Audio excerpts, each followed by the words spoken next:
ఆమె ఏ పార్టీకి వద్ది, ఆమె సొంత పార్టీ పెట్టుకుంటుందా, ఆమె ఏ పార్టీలకు వద్దు అనేది అంశం కాదు. మా పార్టీలో నాయకత్వం తక్కువ లేదు. మా పార్టీలో ఉన్న నాయకత్వానికే మేము అవకాశాలు ఇవ్వాలంటే చాలామంది రెడీ గుర్రీడు ఇంకా పోస్టుల కోసం.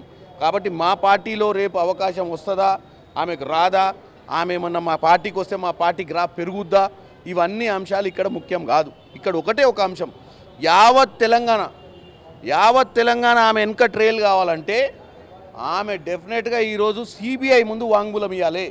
ఏమని ఇవ్వాలి? ఇన్ రిటర్న్ మా ఇంటి వాళ్ళు ఈ రాష్ట్రంలో ప్రజలను మోసం చేసిర్రు, ప్రజలను మిగులు రాష్ట్రంగా ఉన్న రాష్ట్రాన్ని అప్పుల రాష్ట్రం చేసి ప్రజాధనాన్ని దుర్వినియోగం చేసిర్రు.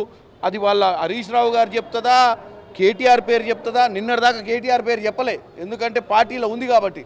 మరి ఇలా నిన్న తండ్రిని జాతిపిత అన్నది, మరి జాతిపిత ఇలా ఈమెను బయటికి ఇసిరేసిండు. మరి జాతిపిత గురించి ఏం చెప్తుందో ఇలా ఆమెకు మళ్ళీ బయటకు వచ్చి చెప్పాలి.